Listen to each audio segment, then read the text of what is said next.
విద్యార్థి నాయకులు ఉన్నారు. అంటే బంజారా జాతులు మీ ఎస్టీలు అంటే ఇవాళ ఈ రాష్ట్రంలో ఉన్నటువంటి జనాభా ఎస్టీలా మైనార్టీలా ఏమన్నా కానీ ఆ జనాభా ప్రాతిపదికన రిజర్వేషన్ శాతాన్ని పెంచుకోవాల్సిన అవసరం ఉంది అనుకున్న కేంద్రం అసెంబ్లీ తీర్మానం చేసిన కేంద్రం వైపుగా పర్మిషన్లు ఇవ్వని నేపథ్యంలో ప్రజలు ఏమనుకున్నారు, అదేవిధంగా పంచాయతీలు తండాలు చేయడం కానీ వీటన్నిటిగా ఇవాళ ఎస్టీలు ప్రధానంగా బంజారా జాతి ఏ వైపుగా ఆలోచిస్తుంది, దేశంలో ఉన్నటువంటి బంజారాలు కూడా తెలంగాణ రాష్ట్రం వైపు చూస్తున్నారని అనుకోవచ్చు.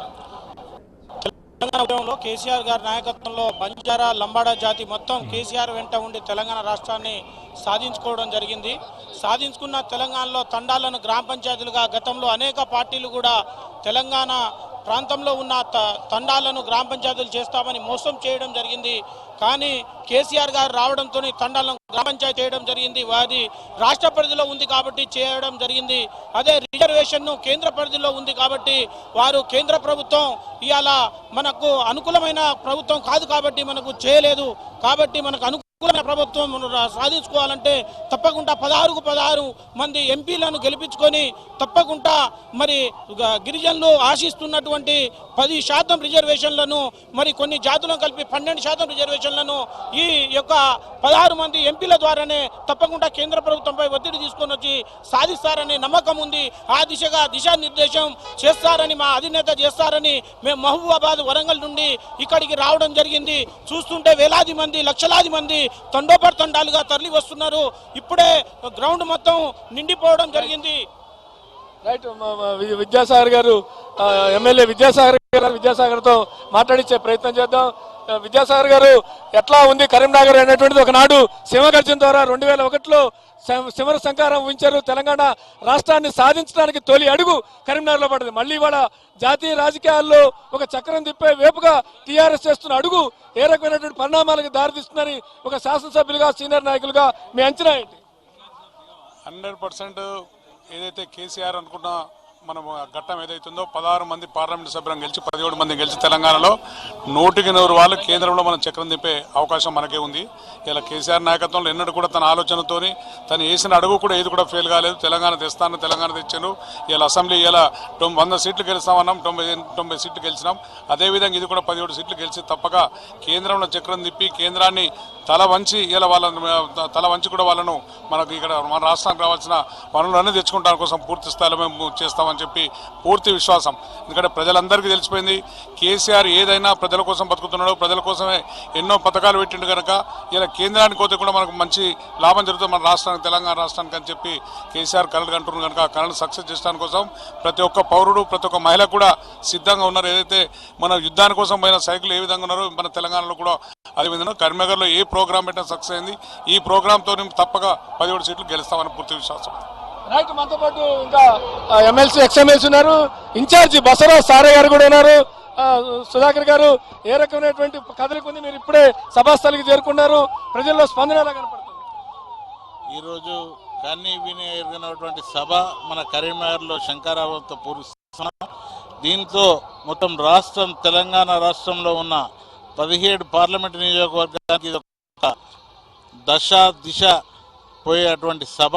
ఈ సభ ద్వారా మన గౌరవ ముఖ్యమంత్రి కేసీఆర్ గారు రాష్ట్రంకే కాదు దేశానికి కూడా ఈరోజు నేషనల్ మీడియా ద్వారా ఒక దిశ దేశం యొక్క నిర్దేశం ఇచ్చే సభగా మేము భావిస్తున్నాం. ప్రజలు కూడా అత్యధికంగా దాదాపు గత 4 రోజుల నుండి కూడా మేము తిరుగుతున్న కాన్స్టిట్యున్సీలలో స్వచ్ఛందంగా ప్రజలు వచ్చడానికి వాళ్ళు ముందుకొచ్చారు. ఎంత ఎండ కొట్టినా ఈ సభను దిగ్విజయం చేయాలనే ఒక ప్రజల కోరిక. దాని ద్వారా తప్పకుండా దేశానికి దశగా పోతుందని భావిస్తున్నాం. రైట్, బసవరాజ్ సారే గారితో కూడా మాట్లాడించే ప్రయత్నం చేద్దాం. ఎందుకంటే జిల్లా ఇన్ఛార్జిగా ఉన్నారు, అసెంబ్లీ ఎన్నికల సందర్భంలో జిల్లా ఇన్ఛార్జిగా ఉన్నారు. ఆ రకంగా ఇప్పుడు కూడా ఈ సభ ఏర్పాట్లకు సంబంధించినటువంటిది ఏ రకంగా ఒక సీనియర్ లీడర్గా, పొలిటీషియన్గా, మాజీ మంత్రిగా, ఇన్ఛార్జిగా, జిల్లా ఇన్ఛార్జిగా కూడా ఉన్నారు. ఈ జాతీయ రాజకీయాల్లో టీఆర్ఎస్ ఒక కీలక భూమిక పోషించబోతుందనే అంచనాలతో ఇవాళ ఈ సభ గురించి రాజకీయ వర్గాలు ఆలోచిస్తున్నాయి. ఎటువంటి సందేశం ఉంచే అవకాశాలు ఉన్నాయి? మీ పార్టీ అధినేత రాష్ట్ర ముఖ్యమంత్రి కేసీఆర్ గారు ఎటువంటి సందేశం ఇచ్చే అవకాశాలు ఉన్నాయి? తెలంగాణ నుంచే ఈరోజు రీజనల్ పార్టీ చాలా రాష్ట్రాలు ఉన్నాయి. ఆ ప్రాంతాల రాజకీయ పార్టీలు కూడా ఇలా ఎదురు చూస్తున్నాయి.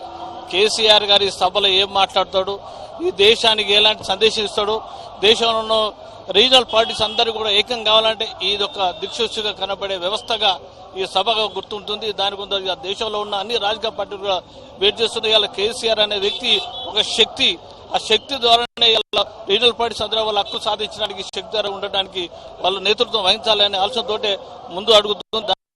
1 వీక్ నుంచి నేను ఈ ప్రాంతంలో తిరుగుతున్నప్పుడు స్వచ్ఛందంగా అన్ని వర్గాల ప్రజలు కూడా రాజకీయాలు అతీతంగా ఉన్న వాళ్ళు కూడా ఈ సభలో పాల్గొనడానికి వచ్చేదాం. రియల్ గా కేసీఆర్ అంటే ఆప్యాయత ప్రేమ ఉందో నేను 40 సంవత్సరాల రాజకీయ జీవితంలో ప్రథమంగా చూడడం జరుగుతుంది. రైట్, థ్యాంక్ యూ బసవరాజ్ సారే గారు కనపడుతుంది. పుట్ట మధు మాజీ శాసనసభ్యులు కూడా ఇప్పుడే సభా ప్రాంగణానికి చేరుకున్నారు. పుట్ట మధు గారు ఏ రకమైనటువంటి కదలిక కనపడుతుంది? కరీంనగర్ జిల్లా ఉద్యమాల గడ్డ, రాజకీయ చైతన్యానికి అడ్డ తెలంగాణ, ముఖ్యంగా తెలంగాణ టీఆర్ఎస్ కి ఇది ఒక కేంద్రంగా ఉంటున్నటువంటి నేపథ్యంలో ఇవాళ జాతీయ రాజకీయాల మీద ఒక చర్చ జరుగుతున్న నేపథ్యంలో ఈ సభకి రాజకీయ ప్రాధాన్యత ఉంది అని రాజకీయ వర్గాలు అంచనా వేస్తున్నాయి. ఏ రకమైనటువంటి చర్చ జరుగుతుంది రాజకీయ వర్గాల్లో మీ జిల్లాలో? ఖచ్చితంగా కరీంనగర్ జిల్లాకి గౌరవ ముఖ్యమంత్రి కేసీఆర్ గారు ఒక సెంటిమెంట్ జిల్లాగా తీసుకున్న పరిస్థితులు మనం చూస్తే ఇవాళ జనం కూడా అదే పద్ధతిలో మళ్ళీ ఒకసారి కేసీఆర్ గారి నాయకత్వాన్ని భారతదేశం అంతా కూడా తెలంగాణ రాష్ట్రం వైపు చూసే విధంగా మా యొక్క గొప్పతనాన్ని ఇవాళ ప్రపంచానికి చాటి చెప్తున్న ముఖ్యమంత్రి గారికి అండగా ఉండాలని ప్రజలందరూ కూడా నిర్ణయించుకొని ఉన్నారు. ఈ జిల్లాలో ఎక్కువగా ఉన్నటువంటి కరీంనగర్ పార్లమెంటు, పెద్దపల్లి పార్లమెంట్లలో అత్యధిక మెజార్టీనిచ్చి మరి ఈ అభ్యర్థులను గెలిపించాలని నిర్ణయం తీసుకున్నారు. కనుక కేసీఆర్ గారి నాయకత్వాన్ని కరీంనగర్ జిల్లా అంతా కూడా మద్దతు తెలియజేస్తాం. థ్యాంక్ యూ పుట్టమది గారు. ఈ రకంగా ఎక్కడ కూడా చూసినా ఆ రకం చైతన్యం కనపడుతుంది. ప్రజలందరూ కూడా, కరీంనగర్ ప్రజలందరూ కూడా అన్నారు